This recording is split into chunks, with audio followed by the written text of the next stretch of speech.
Have you ever heard of Medusa? The snake-haired Greek monster who turns people to stone with a single glance? Well, she may just be a myth, but there is an area so deadly that it could actually turn you to stone. The infamous Lake Natron. What makes Lake Natron's water so dangerous? What kind of creatures live there? And could you survive if you fell in? This is What If, and here's what would happen if you jumped into Lake Natron.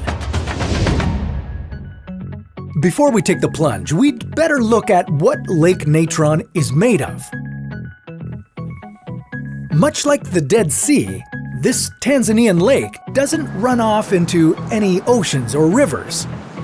This allows it to soak up all that salty desert rain. Soupy. Yet, what makes it especially lethal is its close proximity to the active volcano Oldoinho Lengai. The volcano spews a rare kind of lava, rich in sodium and potassium carbonate, called natrocarbonatite, or natron for short. Releasing into the water, this mix of sodium carbonate and sodium bicarbonate were key ingredients once used in Egyptian mummification, creating the perfect preservative in lake form. The whole chemical composition is extremely alkaline, with pH levels of 10.5, close to that of ammonia. This gives the lake its rosy hue. Any birds who happen to take a dive and don't make it out become calcified in a hardened stone-like husk. Oof. Talk about killing two birds with one stone. In 2013, wildlife photographer Nick Brandt was one of the first to document this phenomenon. He discovered several stone birds and other unlucky animals in the dry season when the water had receded. He theorized that since the lake is so mirror-like and reflective, the birds must have flown right into it, as if it was a big glass door.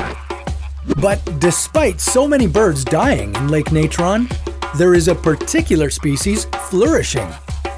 Turns out, the lake's toxic waters provide a safe haven from predators, making it perfect flamingo flocking grounds.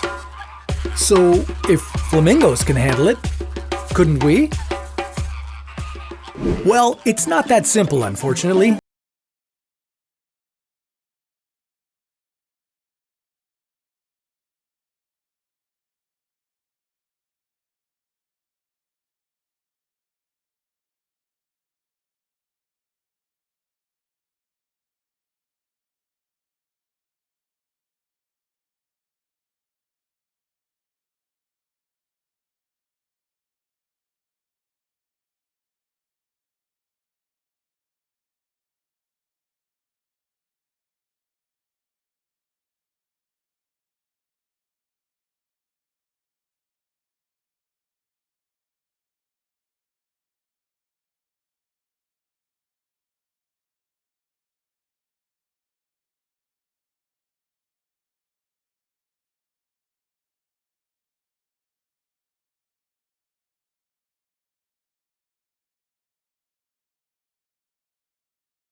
Open wounds would sting like crazy because of all that salt.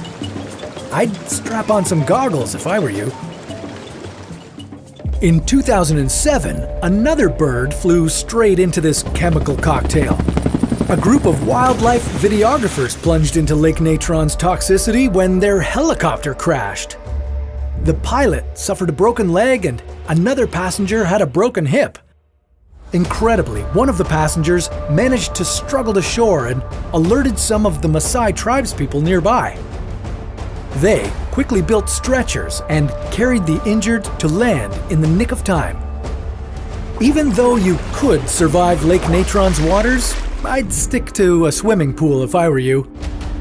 As for our flamingo friends, this just goes to show how the harshest environments can be a sanctuary for some animals. But if you're craving something even more extreme, how about surviving a limnic eruption on your next swim? Think you could handle it? Be sure to check out our new series, How to Survive, to find out more.